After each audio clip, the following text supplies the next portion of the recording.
And the last piece, I'm going through these last ones pretty quick because I want to get to some things I know you want to talk about. There was a lot of discussion during this last legislative session about charter schools. And we're not going to talk about charter schools tonight, thank goodness. But there was a lot learned from that experience, if we'll look at it that way. I was in a meeting in Huntsville, a combination meeting of Madison City, Huntsville City, and Madison County Schools and their school boards, and we were bantering back and forth about charter schools. And a teacher from one of the school systems there raised her hand and said, let me ask one crucial question in this debate.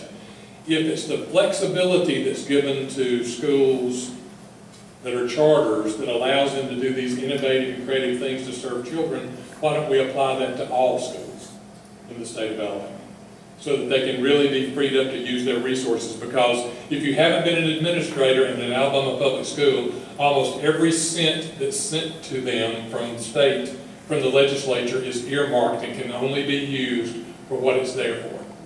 Let's say it's textbooks, and I don't need new textbooks. I have to use it for textbooks. I can't use it for anything else. Or I earned 3 units at this school at Trace Crossings, but the population shifted to another school this year, and I can't move those units because I have to use them where they were earned.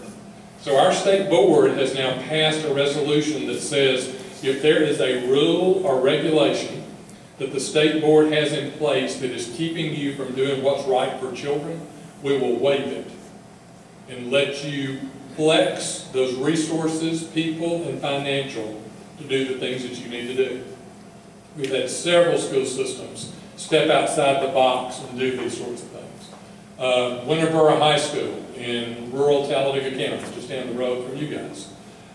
They've moved to totally project-based learning at their high school. They tore down the walls between their classrooms where all of their core academic teachers are teaching interdisciplinary around a real-world project that is supplied to them by Honda. And the students are learning math and science and social studies and English language arts through real work.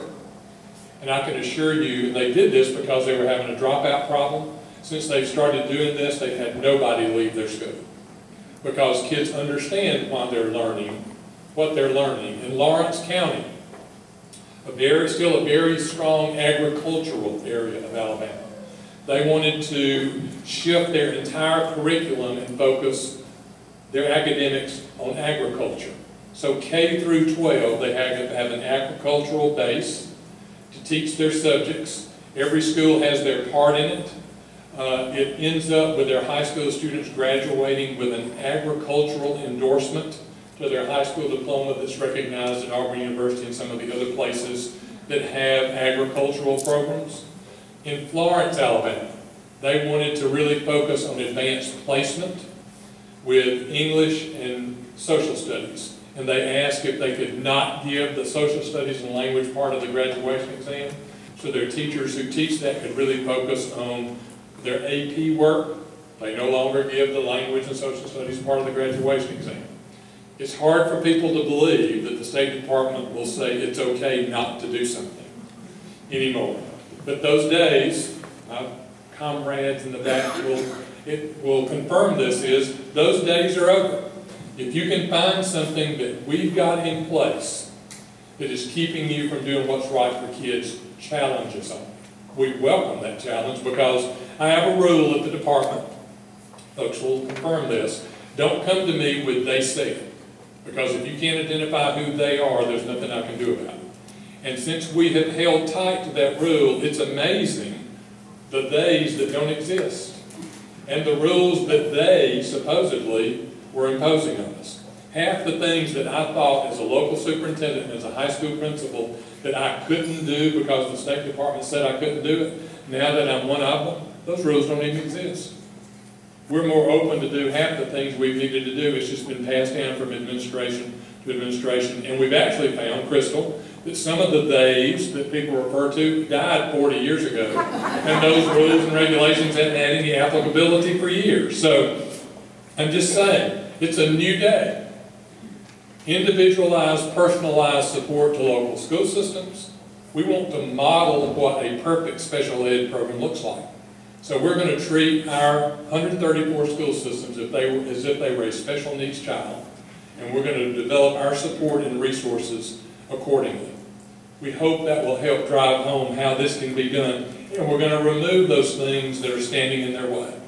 Let me give you one other example of a school that's just doing remarkable sorts of stuff that I think has great applicability to special needs. Pisgah High School, which by the way I read on AL.com today, had to close because of bats. But you know, they can't make the bats leave. You can't kill the bats because they're an endangered species, so the children had to leave. So go figure that out. But anyway, Pisgah High School, innovative principal, new, came down to meet with me the first year I was at the department and said we want to try something different because our kids are leaving high school.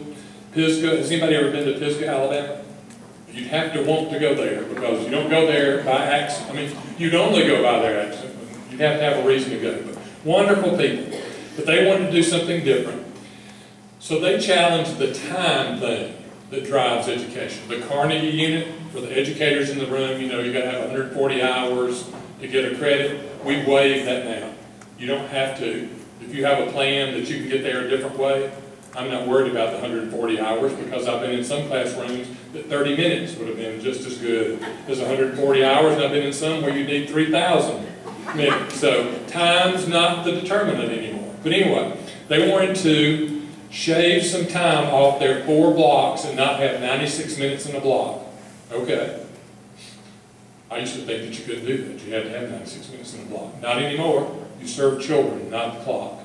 They said, we want to take a period during the middle of the day and stop everything we're doing and meet the needs of our children and their interests.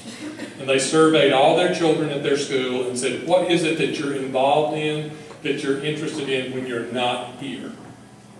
And you can imagine in rural Jackson County, there's some very specific things there that might not be happening in Mountain Brook. So they came up with a list. They surveyed all their faculty. And they said, Bridget, what are the things that define you when you're not here? You know, you have a life outside of your teaching job. What are the things that interest you? And as you would think, in rural Alabama, the things a lot of the adults were interested in match the things the kids are interested in. So they stop in the middle of the day. They have a 40-minute period that's not for credit, but kids go to things like mandolin playing, banjo, rock band, cake decorating, fishing, photography, watercolor, on and on and on based on the needs of the children. Since they've done that, they actually have children that dropped out of school that have come back to school. Not because they want to take algebra, but because they want to learn to play chess. But hey, you get them any way you can. Let me tell you this story, and I'm going to push then and let you ask questions. No, I'm not. I have 3 other things I need to tell you about assessment. Young man dropped out of school. Called the principal and said, can I come back? Because I really want to learn chess. So he came back in January, went to chess during the middle of the day, and decided, well, while I'm here, I guess I might as well take some of these academic things too. So he took his academic courses and was successful. He came back in the fall and decided, I'm going to do Scholars Bowl during this period, because that's also where they do all the things that we sometimes try to do before and after school. And in rural Alabama, if you ride the bus, there is no before and after school. If you don't do it during school, it's not going to happen. So he got in Scholars Bowl. The Pisgah's Scholars Bowl team went to Northeast Alabama Community College and competed with all the Scholars Bowls in the area. Pisgah's team won, and this student was the high scorer, and because of it, got a 2-year scholarship to Northeast Community College in Alabama. So he went from a student dropout to a returnee to a scholarship recipient in 1 year and a semester, all because we were willing to change the delivery model of how we deliver school, based on the voices of children. So that will be a major piece as we move forward.